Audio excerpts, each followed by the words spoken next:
Hey folks, Dave here, and I like Pictionary. A banana. A weird bean. A cat, but backwards. Knife. It's a knife. Come on, that was so easy. Knife, really? On this channel? That's not even a good sketch. It's not even a good joke. Dude, you're wearing a Yik Yak shirt. What are you talking about a bad joke for? Yeah, of course I'm wearing my Yak shirt. I am problematically proud of how I got over 1 million Yakarma in less than 2 years before the Nazis showed up. You are the bad joke. And now that you know how big my expo marker is, how big's my knife? Here's the Ontario Rat 1 with the Protect Strider, I guess, and the Ontario Rat number 2. Here's the Rat number 1 with the Endura Angelica, the Rat number 1 with the Spyderco Paramilitary 2 and the Para 3, and the Rat number 1 with the Benchmade Griptilian and Mini Grip. This is a knife so old and well known that it doesn't need much of an introduction. It is quintessentially knife. If you were right to definition and then do a skit about Pictionary, this is what you would come up with. With that said, there's a lot of gold here. It has earned its spot, if I may provide a bit of a spoiler. Unfortunately, it's also got some holdbacks and some unfortunate ones at that. So let's get into it. Gold, first off, is going to be the ergonomics. This is just a comfortable knife to hold in hand. With the finger choil, which I've done a little bit of work to this one, I'll get back to that in a second.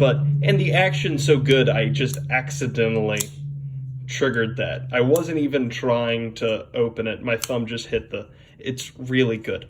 But with the finger choil, you are a little bit away from the blade, but there's all of this empty space that it doesn't do the halfway finger choil like on the Delica. It's not a full forward choil, but it provides enough space that you can get up close and get close to the blade. The lockup is solid. This is a liner lock. Mine is, I guess that's late. I don't know what percentages do. But it locks up solid.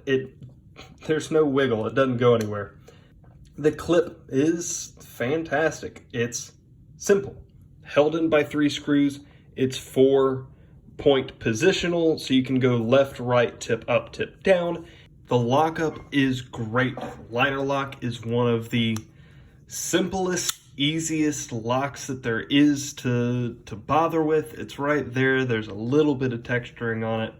I do have an issue with this. I'm sure that you can see. I'll get back to that in just a second. But there's also incredible variety with the Rat series, the Rat 1 and 2 respectively. These come in a ton of colors, coated, handles, yada yada. They come in a couple of different steels. This is Oz 8, which for the price is fine. D2 comes at not a whole lot more money, which is certainly worth the upgrade, though there is an issue there we'll get into in a second. And the price is great. This is about $30. About $30, $35. The D2 is about $40, $45, I think. Where the Tenacious is about $50. So there's your kind of your value marker. Part of the reason why the Rat 1 is so beloved is because it is just a no-nonsense. It's the least fancy that you can get with a good knife. Not suggesting that fanciness inherently makes something better, but the moment that you put a flipper on something, it's a little bit more complicated. I think that personal belief here possibly, but a thumb stud is just it's going to be what you think of sooner, because your immediate thought, or maybe not yours, but somebody who doesn't know knives, their first thought is grab blade, pull open like that. Because at the end of the day, everybody imagines a buck 110 or an open L. And a thumb stud is a little bit easier way to do that. There's a whole lot of moving parts inside this ProTech Strider. There's a spring, there's all kinds of fancy engineering. This is just a knife. This is just a knife. It is simple. It is sturdy. It has 5 frickin' back spacers, barrel spacers. This is the simplest thing in the world. I recently gave one to a coworker who is not a knife guy but needed a knife because his was trash and I couldn't fix it for him. So I gave him one of these because it's a perfect gift knife, as well as a perfect work knife, because it does all of the hard stuff that you want it to, but isn't super expensive. However, as much as I do truly love this thing, there are a whole bunch of holdbacks. Not everything's gold, some of it's garbage.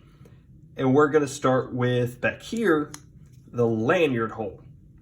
You see right there that they could have pushed the pocket clip up just a little bit higher if they weren't bought out by the lanyard hole people, which is unnecessary. Well, I'm not saying that a lanyard is unnecessary on this. I'm saying that Manic style, man, bring that down, baby. A lanyard here is just as useful as a lanyard there. A pocket clip here is more useful than a pocket clip there. Just move it up. Just move it up. The paint is not good, and it is actual paint. For instance, here on my PM2, this is DLC. It's a diamond light coating. I don't know the specific chemical compounds or whatever. It's diamond, so I assume there's carbon involved. But this coating is so tough that these streaks you see are not cuts in the coating. They are pieces of aluminum can that I cut through and are now stuck to the coating. These are not scratches into the coating, they're pieces that are stuck onto the coating. That's how tough this is. This is paint. So, I mean, it's good paint, I suppose, but you can see blade shining through there. You can see blade shining through in all of these scratches. Blade shining through over here where I think I tried to do a fire striker, which it is mostly 90 degrees, so you could. This coating is not going to last forever.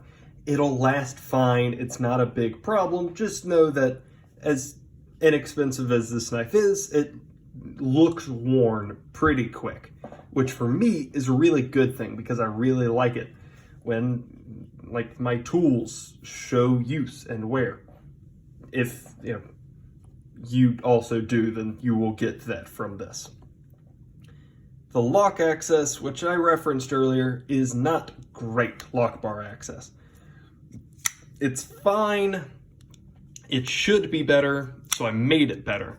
And I took my Dremel and I cut out a considerable portion of this. All of this grinding is me custom work. But I need to take it apart again and cut it more because I ground further this way than that way. I need to grind more that way, just so that I can get my thumb in there easier.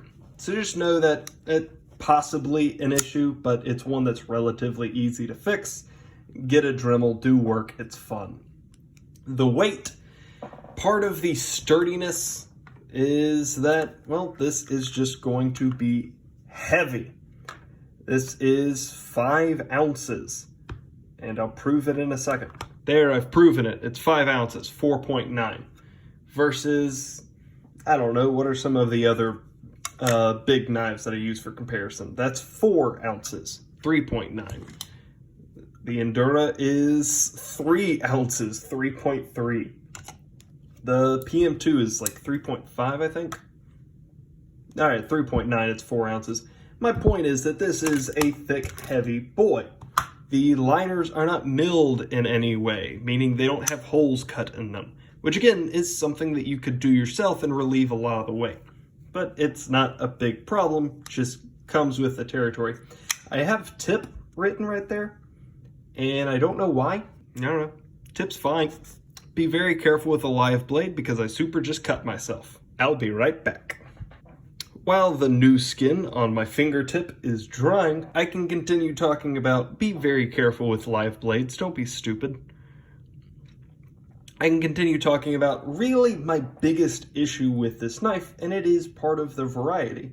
Yes, D2 steel blades are available, however, and this is an R2D2, which when again, spoiler alert, when I get around to doing my review on this thing, that is probably going to be my biggest goal, is that this is an R2D2. I want one with a blue handle. Anyway, D2 is available in the smaller version in a coated blade. It is not available in the bigger one with a coated blade. The Esperanto, I think that's a race car. But that one, Escargot, the Mosquito one, Zancudo, that's GTA. The SE version of this, that's a frame lock, that is available in a D2 coated blade, but this is not, which is a hassle for me because D2 rust a little bit easier than AUS 8. Not as bad as M4. Don't buy an M4 knife without a coated blade.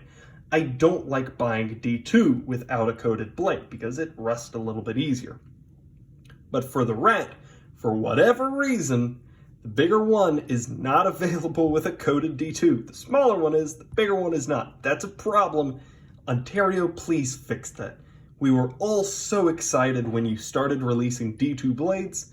Just a half step further. Just a little baby half step further. Please. And that really is my biggest problem with this knife, is that it's not quite the color I like. This is incredible. This is a great knife. This is a beautiful budget piece. This is, if you know somebody who doesn't know knives, this is great. If you yourself beat on your knives and hurt them, this is a knife that's perfect for that because it can take a hurting and doesn't cost super much to replace. The sharpening choil, also done pretty well. There's not much of a choil, but there's not any beard. There's a little cut there. The thumb stud, even as, that it's out of the slicing path. The little things here are done so well. The jimping is perfect. This is legitimate. The pivot is held on both sides. Get the blood off screen. The pivot is drilled on both sides. So unfortunately, it's not captured, but it's also not free spinning. So we're going to give you a wash on that. This is such a good knife. That's it. This is a great knife. This thing is gold. It is solid gold.